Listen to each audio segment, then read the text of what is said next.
아, 그 부자 자격증이라는 책이 있어요. 혹시 읽어보신 분이 계실런지 모르겠는데 제 기억으로는 아마 이 책이 그 강남 순복음교회 담임 목사님이셨던 김성학 목사님 쓰신 책으로 그렇게 기억을 하는데, 그 책에 나오는 이야기 하나를 소개하면서 오늘의 말씀을 시작하고 싶습니다.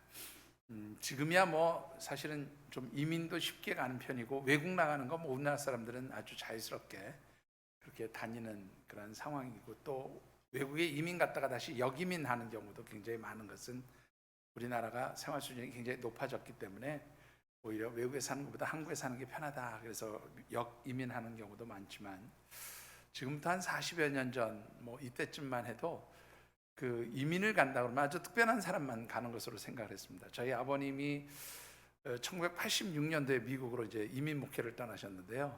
그때만 해도 이민 간다 그러면 뭐 특별한 사람이 이제 가는 것으로 그렇게 생각을 했는데, 한국에서 교직에 몸을 담고 있던 선생님 한 분이 가족들과 함께 학교를 그만두고 미국으로 이민을 가게 되었습니다.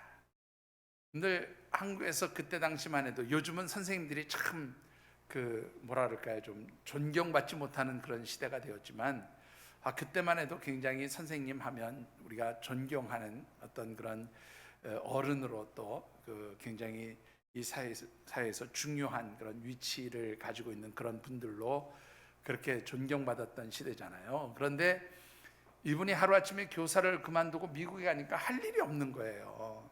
뭐 한국에서 아무리 교사를 했어도 미국에는 미국의 그 교직 자격증을 따야 되니까 가서 할 일이 없으니까, 보통 이때 당시 한국에서 처음 미국으로 간 사람들이 한 일이 페인트 칠, 아니면 세탁소를 경영했습니다.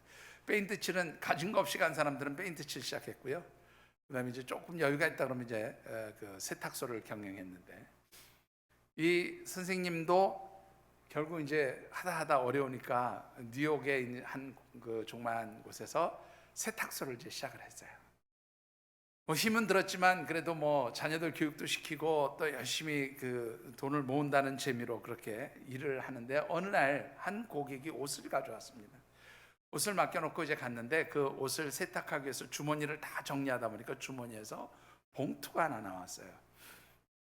열어보니까 100불짜리 10장이 들어있는 겁니다. 여러분들 그 미국 가서 뭐 겪어보신 분들은 알지만, 미국에서 100불짜리 하나 이렇게 공개적으로 들고 있다 보면 그야말로 강도당할 수 있어요. 100불짜리 굉장히 귀하게 여기거든요. 잘 아시겠지만. 근데 무려 그 100불짜리가 한 장도 아니고 10장이 들어가 있는 봉투를 발견한 겁니다. 물론 지금도 1000불 정도 하면 거의 한 138만 원 정도, 뭐 우리 돈으로 교환하면 한 134, 5만, 135만 원 정도 그렇게 아마 환전이 될 텐데, 그때 당시는 뭐 환전 가치로 따지면 조금 낮아지지만 그 가치로 따지면 더 큰 돈이죠. 엄청나게 큰 돈이었습니다. 근데 그 돈을 이분이 잘 그 봉투 그대로 잘 보관했다가 옷을 찾으러 온 고객에게 옷과 함께 그 봉투를 내밀었어요. 고객이 깜짝 놀라서 이게 무슨 봉투냐 했더니, 이것이 당신 주머니에서 나온 돈입니다. 이것은 당신 것이기 때문에 돌려드립니다 라고 얘기를 하니까, 이 고객이, 미국 사람이, 나는 모르는 돈이다, 이건 내 돈 아니다, 나 가져갈 수 없다. 그러니까 당신 옷에서 나왔으니까 이건 당신 돈이고 가져가셔야 합니다. 신경을 하다가 결국은 이 옷을 맡긴 고객이 뭐 우리 가족 중에 누가 돈을 넣어놨나 보다 생각하고 이제 그 돈을 받아서 돌아갔어요. 그리고는 입에서 입으로 소문이 나기 시작했습니다. 어느 세탁소에 갔더니 그래, 그 주인이 글쎄 그 옷 속에 있는 돈까지 돌려주더라. 다른 사람들 같으면 다 삥땅 치고 먹었을 텐데, 그 사람은 한국 사람인데 굉장히 정직하게 그렇게 돌려주더라. 그렇게 소문이 나기 시작했어요. 입에서 입으로 소문이 나니까, 이게 뉴욕타임즈에서 그렇게 이즘 시대에 정직한 사람이 있어?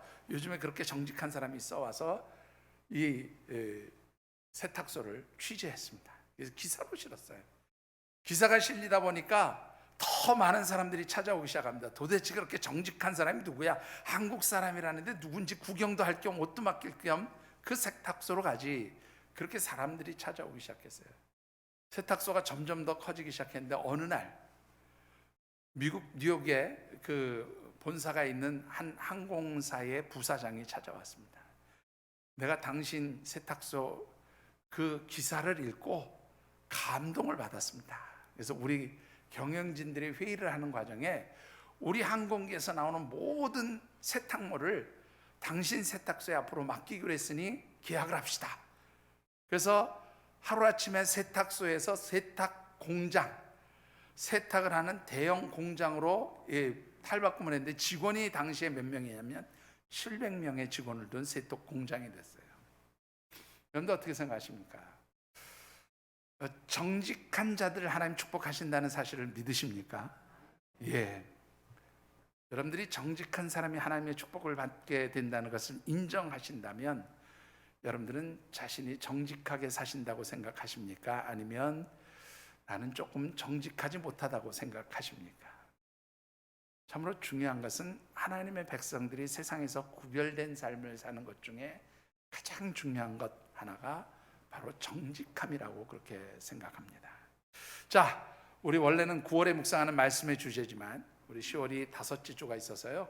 이제 또 교회 창립 주일이 있는 달이어서 오늘까지는 9월 주제로 같이 말씀을 묵상하려고 하는데 같이 한번 읽어보시죠. 우리 마지막 한 번 더 읽어보겠습니다. 제가 오늘 뗄까요? 자, 영적 엣지. 세상에서 하나님의 자녀답게 사는 영적 지혜. 예, 한 번 더 읽어보시죠. 영적 엣지. 세상에서 하나님의 자녀답게 사는 영적 지혜. 예, 이 세상에 사는 사람들 말이죠. 좀 다른 사람들과는 개성 있게 구별된, 좀 차별화된 삶을 살기 원한다. 그래서 그렇게 세상에서도 다른 사람들과는 좀 구별된 개성 있는 삶을 살아가는 사람들을 뭐 있게 살아간다고요? 엣지 있게 살아간다. 그렇게 제가 말씀을 드렸어요. 그런데 하나님의 백성들은 그런 세상 사람들 속에서 살아가는 구별된 사람들이 되어야 한다는 것이지요. 그 이유는 하나님의 백성, 하나님의 자녀들을 우리가 보통 뭐라고 불러요? 성도라 그렇게 부릅니다. 이 성도라고 하는 말은 결국 무슨 뜻인가 하면 구별되었다는 말입니다. 하나님께서 이 세상 속에서 세상 사람들과는 구별되게 그렇게 택하신 사람들이 성도라고 하는 그런 이름을 가지게 하셨다는 것이지요. 그래서 우리 하나님의 백성들이 이 세상 속에서 살지만 세상 사람들과는 조금 구별된, 아니 좀 세상 사람들과는 차별화된 그러한 삶을 살아가야 되겠다라는 생각에서 우리가 정한 이 9월의 말씀 주제가 영적으로 엣지 있게 사는 삶이다. 그렇게 말씀을 드렸습니다. 자, 하나님의 백성으로서 세상 사람들과 구별된, 세상 사람들과는 차별화된 삶을 사는 영적으로 엣지 있게 사는 삶이란 무엇일까? 오늘 마지막 5번째로 드리고 싶은 말씀은요, 정직하게 살아야 한다는 것입니다. 오늘 우리에게 주신 하나님의 말씀은 이 잠언서에는 솔로몬의 지혜의 말씀이 375개가 있습니다. 그 375개 중에서 오늘 이 본문에 나오는 말씀은요, 특별히 솔로몬의 지혜의 말씀, 교훈의 말씀 33번째의 경고로부터 시작해서 43번째, 43번째까지의 경고, 교훈의 말씀을 담고 있는데요, 여기서 가장 중요하게 강조하고 있는 것은 정직함이에요. 자, 오늘 주신 말씀을 통해서 우리가 함께 말씀을 묵상해 갈 때에 여러분들이 이 세상 가운데서 하나님의 백성으로서 정말 정직한 그런 우리 하늘샘 가족들이 되어지시기를 주님의 이름으로 축원합니다. 자, 오늘 주신 말씀을 통해서 우리가 먼저 묵상해 보고 싶은 것은 왜 하나님의 백성들은 세상에서 정직하게 살아야 하느냐라는 겁니다. 여러분들, 정직하게 살아가는 사람들을 하나님이 기뻐하시기 때문에 정직하게 살아야 합니다. 잠언 11장 1절의 말씀을 같이 한번 받들어 읽어보겠습니다. 속이는 저울은 여호와께서 미워하시나 공평한 추는 그가 기뻐하시느니라. 자, 여러분들 이 말씀을 보시면 아주 공정한 상거래를 위해서 필요한 두 가지의 상징적 물건이 나오죠. 하나는 뭐예요? 저울과 추입니다. 자, 이 저울과 추는 정직한 상거래를 위해서는 반드시 어떻게 해요? 정확해야 되겠죠. 정직해야 됩니다. 근데 오늘 본문의 말씀을 보니까 속이는 저울이 있다고 말씀해요. 자, 이 속이는 저울이라는 것은 무엇입니까? 결국 어떤 악한 상인이 자신의 부당한 이득을 얻기 위해서 거짓으로 사람을 속이기 위해서 만든 것이 속이는 저울이죠. 자, 그런가 하면 공평한 추는 정확한 무게의 기준에 따라서 그 추를 만들고 그 추의 무게에 따라서 정당하게 합당한 물건의 분량을 재어서 주는 것, 이것이 바로 정직한 상거래를 상징하는 하나의 상징적 물건이라고 할 수가 있습니다.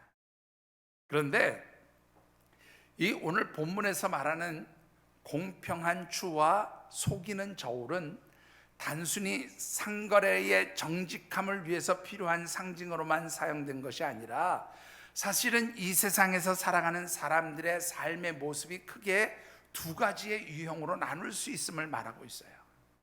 자, 어떤 유형으로 나눌 수 있다고 말합니까? 여러분들 6절의 말씀을 같이 한번 받들어 읽어보겠습니다. 정직한 자의 공의는 자기를 건지려니와 사악한 자는 자기의 악에 잡히리라. 자, 정직한 자가 있고 사악한 자가 있다, 그렇게 말씀하는데요.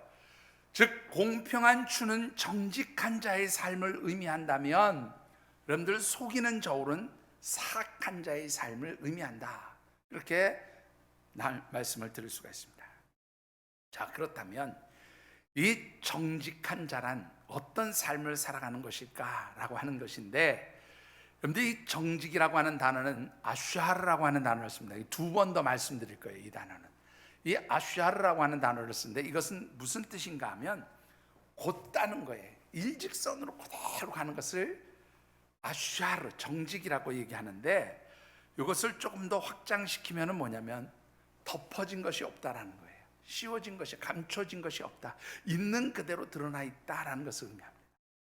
그러니까 정직하다라는 것은 뭐냐면 하나님과 사람들 앞에서 숨김이 없는 것을 의미해요. 내 삶이 그대로 다 오픈되어 있어도 떳떳한 것을 바로 정직한 자의 삶이라, 그렇게 말씀을 드릴 수가 있습니다. 자, 이와 반대로 사악한 자의 삶이 있어요. 이 사악한 자라는 말은 원문에 보면 빠가드라고 하는 단어를 씁니다. 빠가드. 이 빠가드라고 하는 말은 뭐냐면 덮어놓았다는 거예요. 여러분들, 덮어놓은 것은 남들이 모르게 하기 위해서 덮어요, 그죠? 그리고 감추어 놓았다는 뜻도 있고요. 그 다음에 숨어서 행동한다, 그런 뜻이 있어요. 빠가드라는 말은. 여러분들 한번 생각해 보시죠.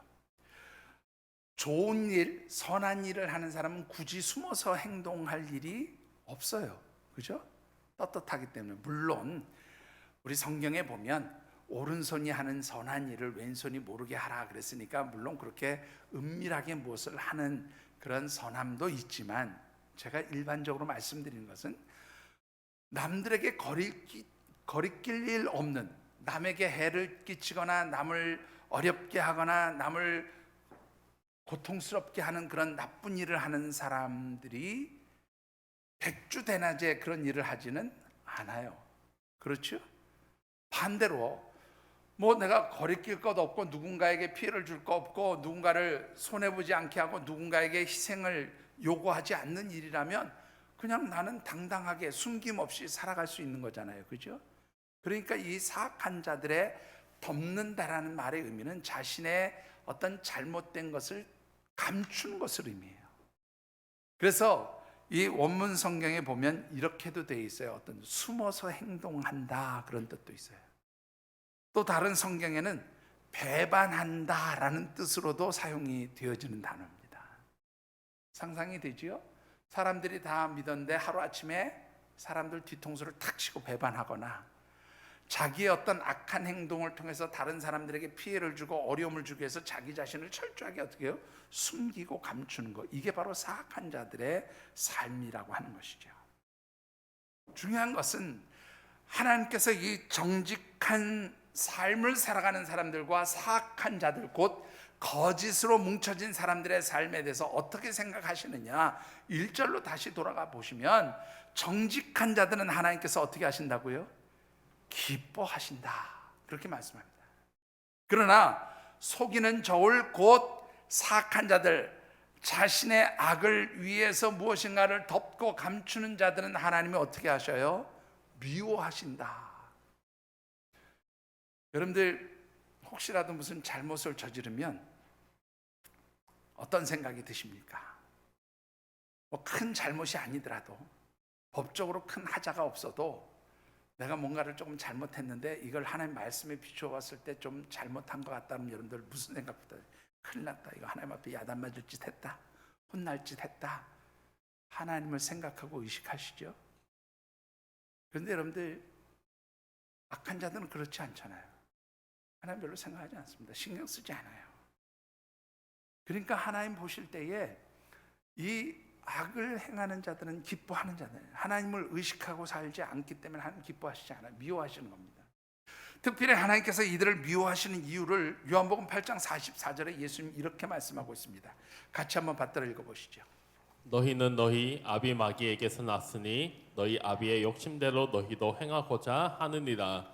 그는 처음부터 살인한 자요 진리가 그 속에 없으므로 진리에 서지 못하고 거짓을 말할 때마다 제 것으로 말하나니 이는 그가 거짓말쟁이요 거짓의 아비가 되었습니다. 예, 예수님이 친히 하신 말씀인데요. 앞에 있는 것 뭐 다 설명, 뭐 여러분들이 그냥 한번 잘 생각해 보시고, 맨 끝에 뭐냐면 이 사단은 누구의 아비예요?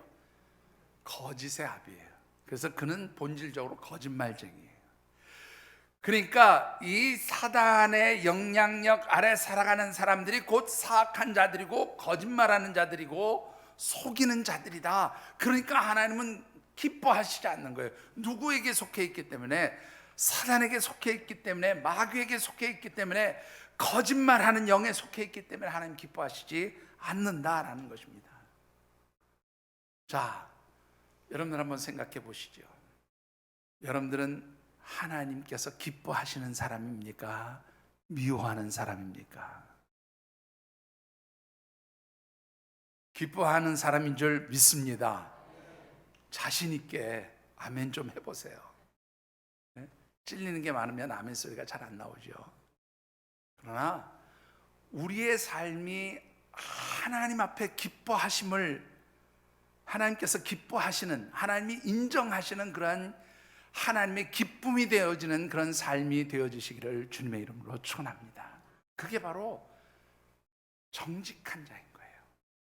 문제는 내가 정직한 자의 삶을 살고 있느냐, 내 입으로는 나 하나님 백성이야, 하나님 자녀야, 나 정직하게 살고 있어 라고 말하지만 진짜 내가 하나님의 백성 정직한 사람인가?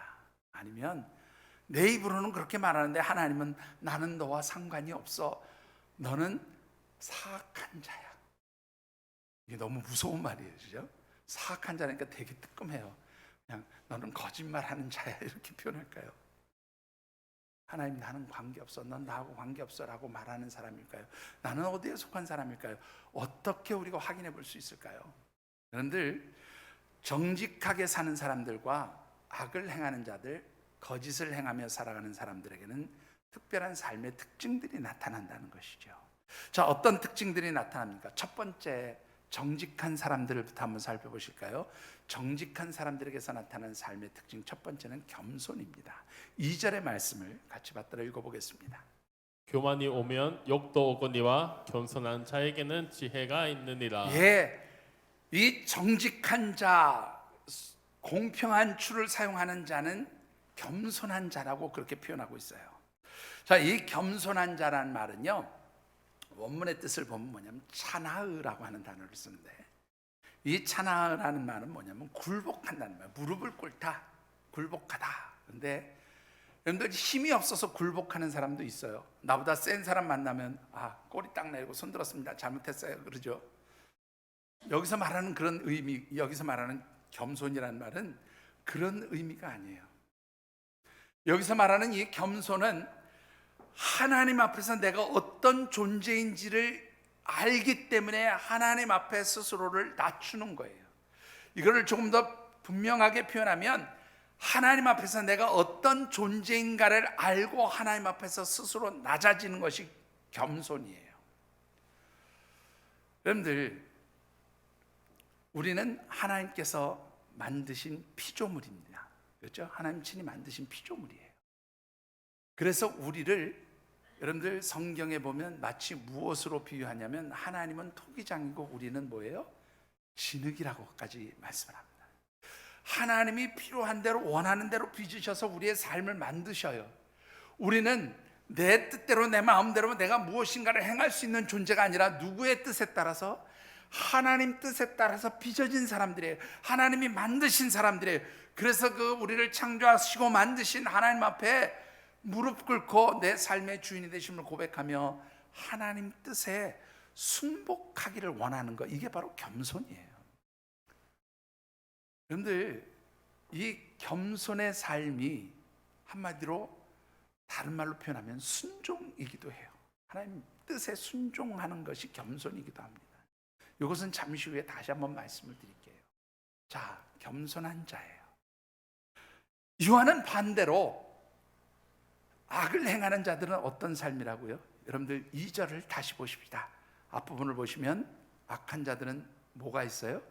교만한 자라, 그렇게 말합니다. 교만한 자. 여러분들, 이 교만이라고 하는 것은 히브리어 원문에 보면 자돈이라고 하는 단어를 쓰는데, 이 자돈이라는 말은 뭐냐면 한마디로 얘기하면 이 교만은 사단의 속성이에요. 여러분들, 교만의 가장 핵심은 뭐냐면 하나님을 인정하지 않는다는 것이 교만의 가장 큰 특징이에요. 하나님을 인정하지 않는다는 것은 뭐예요? 하나님보다 자신이 더 위에 있다고 생각하는 거예요. 그래서 하나님을 인정하지 않는 교만은 누구의 속성이냐면 사단의 속성이고요. 이 사단의 속성은 결국 뭐냐면 하나님을 의식하지 않아요. 제가 조금 전에 우리 죄 지으면 제일 먼저 누구부터 떠올려요? 하나님 앞에서 죄 졌네, 큰일 났네, 하나님 앞에 책망받겠다, 야단맞겠다 생각하죠. 그런데 하나님을 인정하지 않는 사람들은 웬만한 죄를 져도 죄라고 생각하지 않아요. 왜? 하나님을 의식하지 않기 때문에, 하나님을 생각하지 않기 때문에, 하나님을 인정하지 않기 때문이에요. 누가 제일이에요? 내가 제일이에요. 그래서 여러분들 전도하다 보면 그런 분들이 있어요. 옛날에, 요즘에는 좀 그렇게 무식하게 대답하시는 분들이 안 계신데, 옛날에는요, 전도하면 하나님을 믿어, 내 주먹을 믿어라. 진짜로 그런 분들이 있어요. 내 주먹을 믿어라. 하나님을 믿을 바에 나를 믿어라. 이게 무슨 말이에요? 내가 다 할 수 있다는, 내 힘으로 할 수 있다는 거예요. 그러니까 결국 교만이라고 하는 것은 하나님을 인정하지 않는 것이고요, 하나님 보실 때는 이 하나님을 인정하지 않는 것이 곧 뭐냐면 악한 자의 삶이라, 그렇게 말씀하고 있는 거예요. 자, 두 번째로 보십시다. 하나님께서 인정하시고 기뻐하시는 정직한 자의 삶의 특징은 3절에 또 나타나 있습니다. 3절을 같이 받들어 읽어보시죠. 정직한 자의 성실은 자기를 인도하거니와 사악한 자의 패역은 자기를 망하게 하느니라. 자, 정직한 자의 삶의 특징은 성실함이에요. 성실함. 이 성실함이라고 하는 말은요, 히브리어 성경에서 툼마라고 하는 단어를 쓰는데, 이 툼마라고 하는 말은 완전하게 맞췄다는 말이에요. 끝맺었다라는 말인데, 잠시 한 번 더 말씀드립니다. 탐함이라고 하는 단어에서 나왔어요. 이 탐함은 흠잡을 것이 없다라는 뜻이에요. 탐함, 완벽하다는 뜻입니다. 무슨 말일까요? 여러분들, 하나님께서 내게 주신 사명, 하나님께서 나를 통해서 이루시고자 하는 그 일들을 어떻게 해요? 완벽하게 이루어가는 사람, 그 일을 위해서 내 삶을 온전히 드리는 사람, 그래서 그 주신 사명, 그 하나님의 뜻과 섭리대로 살아가는 사람이 바로 성실한 사람이에요. 여러분들, 우리가 성실함이라는 게 뭘까요? 학생들에게 여러분들 성실하다라는 얘기는 다른 거 아니잖아요. 자기에게 주어진 일을, 특히 공부하는 일을 최선을 다해서 그 학업에 매진하면 성실한 학생이라고 하죠. 직장인은 어떤 사람이 성실한 직장인입니까? 자기에게 주어진 일터에서 정말로 정직하게 일을 하는 거예요. 누가 보지 않아도 늘 일관된 모습으로 그렇게 자기에게 맡겨진 일들을 하는 거예요. 그게 바로 성실이에요. 하나님의 백성들이 정직하게 산다는 것은요, 누가 보든지 안 보든지 나는 한 말씀대로 살아가는 것이 바로 성실이에요. 그런데 악한 자들은 어떻게 삽니까, 여러분들? 악한 자들은 한번 보시죠. 3절을 다시 한번 보십시다. 정직한 자의 성실은 자기를 인도하거니와 사악한 자의 패역은 자기를 망하게 하느니라. 사악한 자는 패역하다고 말해요. 패역하다. 이 패역하다라는 말은요, 어떤 단어인가 하면 첼레프라고 하는 말인데 미끄러진다는 말이에요. 미끄러진다. 혹은 빗나간다는 말이에요. 그런데 성실함이라는 건 뭐예요? 좌로나 우로나 치우치 않고 그 길 그대로 가는 게 성실함이죠. 누가 보든지 안 보든지 내가 지켜야 될 도리를 지켜가는 게 성실함이에요. 그런데 패역하면 뭐냐면 빗나가는 거예요. 빠져나가는 거예요. 엇갈리게 가는 거예요. 이것이 진짜야 라고 얘기하는데 이것을 감추는 거예요. 이런 거죠. 이 눈가림이라고 하는 단어를 쓸 때도 이 단어를 종종 쓰는데요. 고대 그리스에서 이 대리석을 조각할 때요, 여러분들 잘 보세요. 이 대리석이 그냥 매끈하게 반짝반짝하게 그렇게 돌을 다듬어야 되잖아요. 근데 지금은 뭐 워낙에 발달된 그 공구들이 있어서 다 그렇게 한 번에 다 하지만 옛날에는 이 석수장이들이 다 일일이 돌을 깨서 했단 말이에요. 깨서 그것을 갈아내고 또 갈아내고 이렇게 해서 했는데 어쩌다가 실수를 해서 탁 쳤는데 다 갈아내고 그야말로 똑같은 면으로 만들어 어떻게 실수를 해서 탁 해가지고 한 곳이 딱 파였어요. 그럼 어떻게 해야 돼요? 그 파인 곳에 맞춰서 다시 돌을 다 깎아내야 돼요. 돌을 까내야 돼요. 그리고 다시 갈아야 그 대리석 면이 그대로 살아나는 거죠. 근데 이 속임이 있는 이 석수장이들이 어떻게 합니까? 아이씨, 지금 납기일도 급한데 이거 어떻게 다시 만들어? 그래가지고 거기다 뭐를 하냐면 요즘으로 얘기하면 초를 녹여서 바르는 거예요. 초를 녹여서 떼워요. 그러고는 막 문질러요. 그러면 반짝반짝해지죠. 뭐가 똑같이 돼요? 마치 대리석 그 갈아낸 것처럼 똑같이 만드는. 근데 그게 날이 더워지면 어떻게 해요? 날이 뜨거워지면 그 촛농이 녹아내리겠죠. 그러면 어떻게 돼요? 흠집이 생기는 거예요. 여러분들, 이게 바로 사악한 자의 모습인 거예요.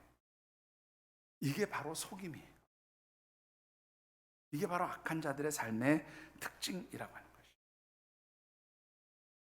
여러분들, 세 번째 하나님의 사람들, 정직한 사람들, 하나님 기뻐하시는 사람들의 특징은 뭘까요, 여러분들? 우리 5절의 말씀을 같이 한번 받들어 읽어보겠습니다. 5절입니다. 완전한 자의 공의는 자기의 길을 곧게 하려니와 악한 자는 자기의 악으로 말미암아 넘어지리라. 자, 완전한 자는 아까 말씀드렸던 대로 성실한 자예요. 탐임이라고 하는 단어에서 나옵니다.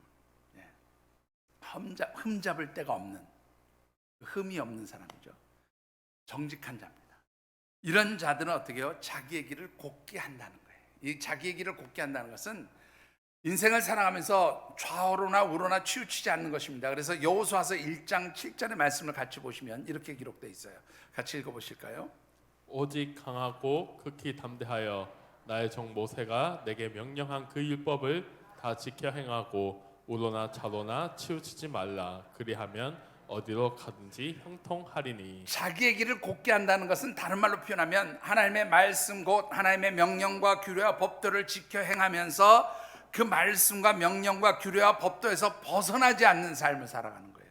그래서 제가 처음에 말씀드렸던 하나님의 사람들은 여러분들 어떤 사람들이라고요? 하나님 앞에 어떤 사람들?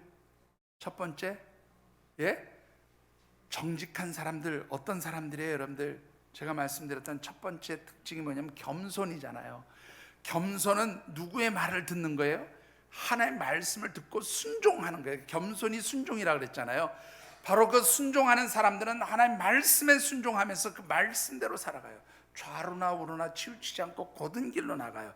그래서 이런 사람들의 삶을 예수님 뭐라고 말씀하셨냐면 마태복음 7장 24절에 내 말을 듣고 행하는 자는 반석 위에 세워진 집과 같이 어떻게 해요? 흔들림이 없다, 무너짐이 없다. 정직한 자들은요, 그 삶이 올곧아요. 뭐가 어떤 일이 생겨도 변함이 없어요. 흔들리지 않아요. 그게 바로 정직한 자들의 삶이에요. 정리해 보시죠. 정직한 자의 삶은 어떻다? 하나님 앞에 겸손한 사람이다. 정직한 사람은 하나님 앞에 성실한 사람이에요. 정직한 사람은 하나님 말씀과 그 명령에 순종하면서 하나님이 말씀해 주신 그 말씀의 법도 하나님의 그 말씀에서 규정해 놓은 삶의 길을 벗어나지 않고 그 말씀대로 살아가는, 순종하면서 살아가는 그런 사람들이 정직한 사람이에요.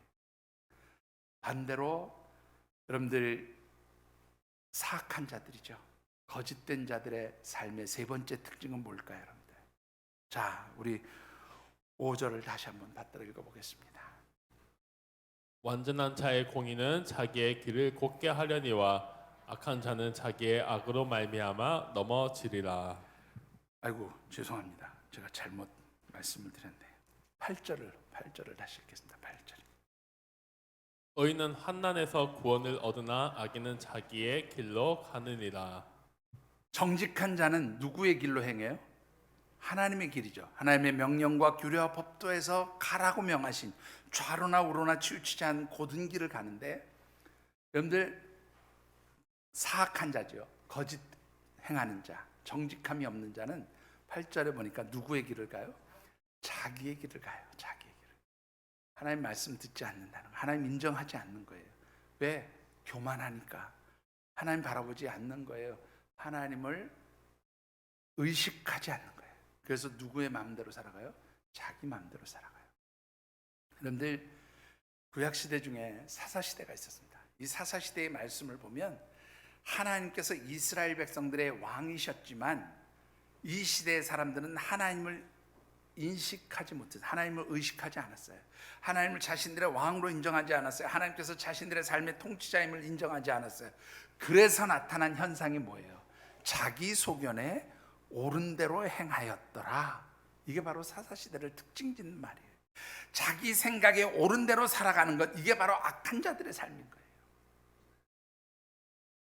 여러분들 이게 결국은 사단의 속성이기도 하죠. 하나님 인정하지 않으니까 내 마음대로 살아가는 거예요. 내 속성대로 살아가는 거예요. 문제는 이런 악한 자들의 삶은 여러분들 7절에 보시면 뭐가 없다고 말씀해요? 같이 읽어보십니다. 악인은 죽을 때에 그 소망이 끊어지나니 불의의 소망이 없어지느니라. 악인은 죽을 때 소망이 없다라는 건데, 죽을 때 당연히 소망이 없겠죠. 왜? 하나님 나라, 영원한 생명의 나라로 들어가는 것이 아니라 영원한 하나님 심판의 불 가운데 들어가니까 소망이 없겠죠. 그런데 여러분들 여기서 더 중요한 건 뭐냐면, 이 소망이 없다라는 말과 함께 불의의 소망이 없느니라 라고 하는 말은 무슨 뜻인가 하면요, 여러분들 이 말은요, 불의의 소망이 없어진다는 이 말은 지금 현재의 삶에도 소망이 없다는 말이에요. 자신들이 의지하고 있는 것이 자신들의 힘인 것 같고 소망인 것 같은데 하나님께서 한 번에 거두어 가시니까 소망이 없어요. 마치 시편 37편에 나오는 말씀처럼 베어진 풀처럼 강한 태양이 떠오르면 그 풀이 어떻게 하루아침에 다 금방 말라버리고 비틀어져 버리는 것처럼, 하나님의 빛 가운데로 들어가게 되면 이 악인들은 뭐예요? 모든 것이, 자기가 의지했던 모든 소망이, 자기가 붙들었던 모든 것들이 다 어떻게 해요? 잡초처럼 그렇게 사라져버리고 말라버린다는, 그래서 소망이 없다는 거예요. 문제는 이런 삶의 모습들이 어떤 결과를 공동체에게 가져다 주느냐라는 겁니다. 여러분들 악인들의 삶은 누구를 고단하게 만듭니까? 9절과 11절을 같이 읽어보시죠.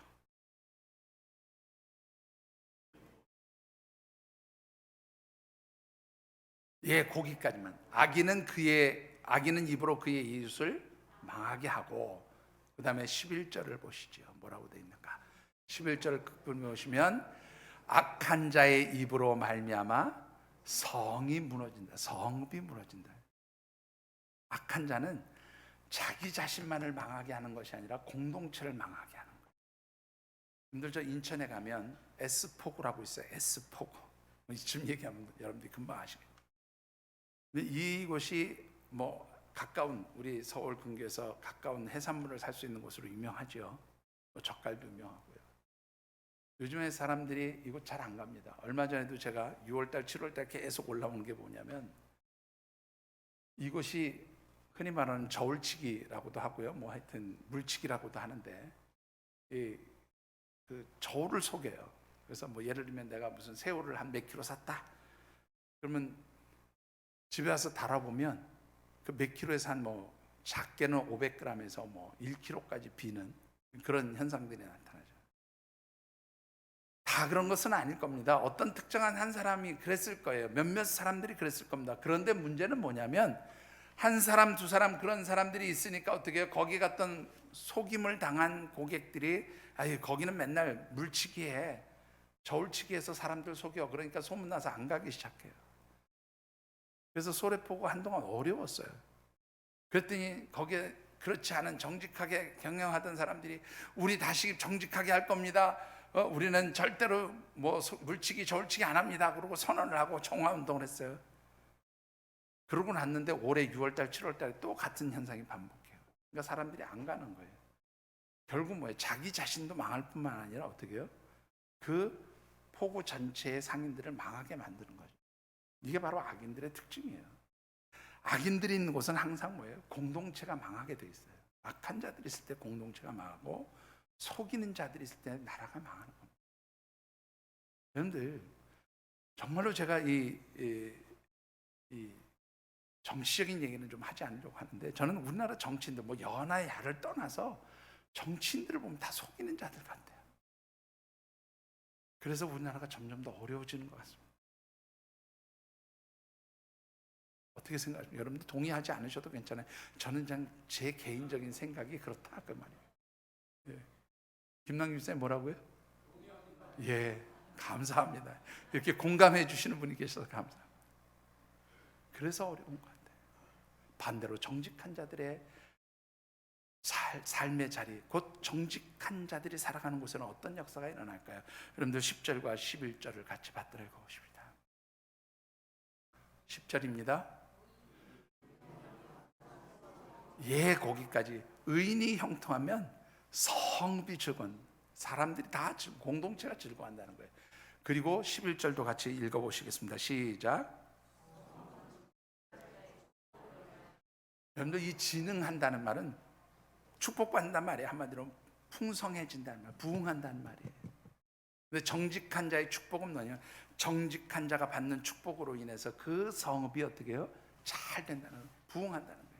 한마디로 우리의 표현대로 하면 여러분들 쉽게 표현하면 하나님의 백성들이 이 세상에서 정직하게 살아가면 하나님의 백성들이 이 세상에 뭐가 돼요? 축복의 통로가 되어지는 줄 믿습니다. 여러분들은 축복의 통로입니까? 세상을 망하게 하는 사람입니다. 오늘 저와 여러분들이 축복의 통로가 되어지시기를, 정직함을 통해서 세상을 향한 축복의 통로가 되어지기를 주님의 이름으로 축원합니다. 그리할 때 하나님 주시는 축복이 있어요. 여러분들 신명기 33장 26절로부터 29절입니다. 목사님 이거 꼭 읽어. 마이크가 없어요? 있어요? 예. 26절로 29절까지 좀 같이 읽어봅시다. 시작.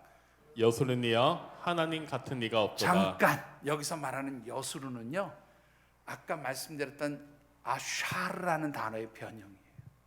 그러니까 이 여수른이라는 말은 뭐냐면 정직한 자라는 뜻이에요.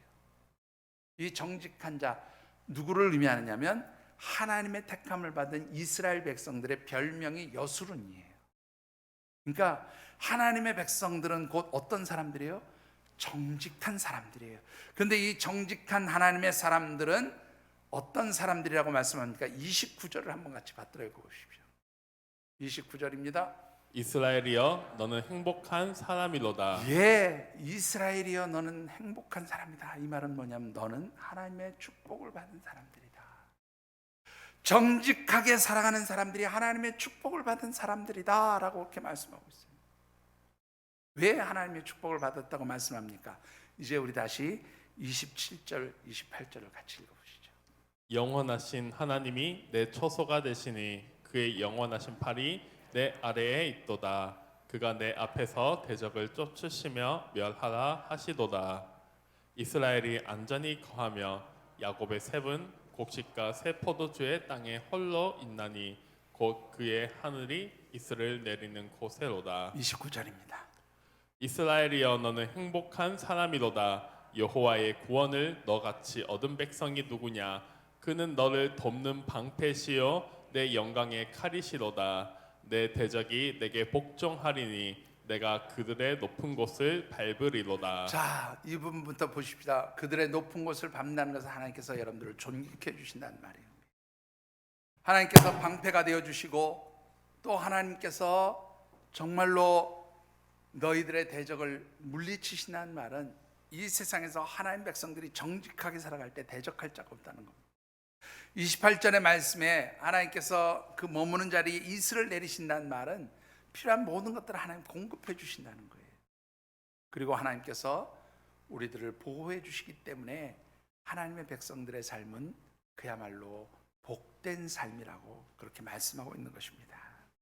말씀을 맺습니다. 우리나라의 그 여성 기업가로서 우리나라보다는 뭐 사실은 세계에서 더 많이 알려진 그런 해외에서 더 많이 알려진 기업가인데요. 그 성주 인터내셔널이라고 하는 여성 의류 생산하는 김성주 씨라는 분이 계세요. 아시는지 모르겠는데 이분이 해외에서 유학을 하고 공부를 마치고 이제 귀국을 해서 이제 사업을 딱 시작하니까 선배들이 딱 부르더니 야, 너 한국에서 사업에 성공하려면 3가지를 잘해야 돼. 첫 번째는 뭘 잘해야 되냐면 한국의 모든 거래는 술 접대하는 현장에서 일어나니까 술 접대를 잘해야 돼. 두 번째는 적당히 좀 속이면서 물건도 만들고 그래야지 정직하게 만들면 망해. 그러니까 좀 적당히 눈속임이 필요해. 세 번째는 뭐냐면 거래처에는 뭐 물품을 이게 납품을 담당하는 그런 직원들이 있죠. 뭐 거래처의 직원들이나 또 혹은 뭐 인허가를 담당하는 그런 어떤 힘이 있는 사람들에게 봉투를 잘 전달할 수 있어야 돼. 이렇게 이야기를 했다는 거죠. 이분이 자기는 크리스천으로서 도무지 그렇게 못 살겠다는 거죠. 그래서 고민하다가 하나님 내가 망하면 망하고 말면 말지 난 그렇게는 안 하겠습니다. 그리고 이제 자기 고집대로 기업을 경영했는데 여러분들 정직하게 하다가 면세점 입점해가지고 최고의 면세점으로 해외에서도 소문난데 우리나라에서는 쫓겨났어요. 왜냐하면 그 면세점 허가하는 사람들한테 돈이 안 들어가서 그래서 쫓겨나는 그런 일도 겪었고요. 또 뭐 그 세금도 정직하게 다 냈는데 사람들이 뭐 모함을 해가지고 2번의 아주 강도 높은 세무 조사를 받게 되는데 이 세무서에서 나중에 한 푼의 탈세도 없는 투명한 기업이라고 오히려 인정을 받게 되고요. 뭐 하여튼 그런 여러 가지 일들이 있었는데요. 가장 이제 결정적이었던 건 뭐냐면 1997년 그 IMF 터지고 나서 우리나라 비슷한 기업이 있었죠. 제가 그 기업을 소개할까 하다 이 성주 인터내셔널을 소개한 건데 이랜드가 그런 일이 있었죠. 완전히 어려움 당하다가 그 장부상에 이중 장부가 없다고 하는 정직함 때문에 그 해외에서 투자가 가능해서 이랜드가 망하지 않고 그렇게 회복이 되었던 그런 일들이 있습니다. 그래서 그 정직한 자의 형통함을 믿는다라고 하는 그런 책도 나온 것으로 기억하는데 이분이 바로 그렇게 하다 보니까 300억이라고 하는 부채를 지게 됐어요. 어려움을 겪게 됩니다. IMF 때. 그랬더니 이 성주 인터내셔널의 모든 그러한 재정 장부의 투명함을 보면서 구찌에서 그 필요한 모든 것들을 다 채워줘서 기업이 회생하게 돼요. 그러면서 이분이 그런 책을 씁니다. 뭔 책을 썼냐면 나는 한국의 아름다운 왕따이고 싶다.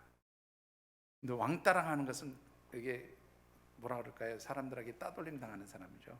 사람들에게 외면당하는 사람, 무시당하고 인정받지 못하는 것을 왕따라고 그렇게 표현하는데 하나님 백성들은 어쩌면 세상에서 왕따로 살아가는지도 모릅니다. 그러나 세상에서는 왕따일지언정 하나님께서 기뻐하는 사람들이 되어지는 줄 믿습니다. 하나님이 축복하는 사람들이 되어지는 줄 믿습니다.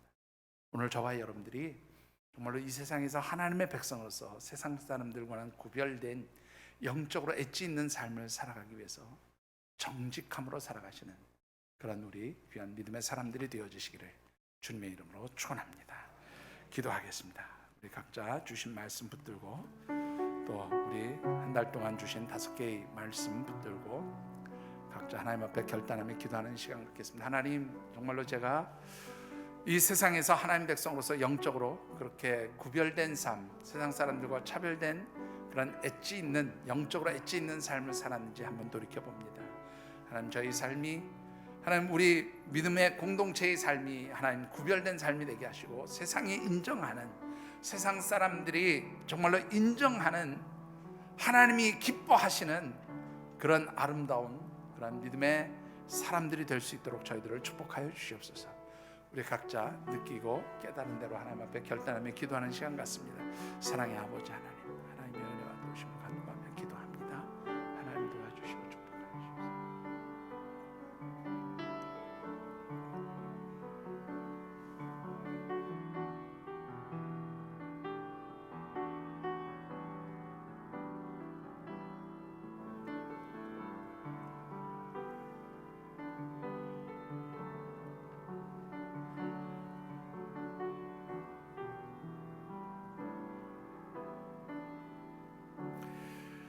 하나님, 참으로 저희들이 하나님 백성, 하나님 자녀로서 이 세상에서 구별된 삶을 살기를 원합니다.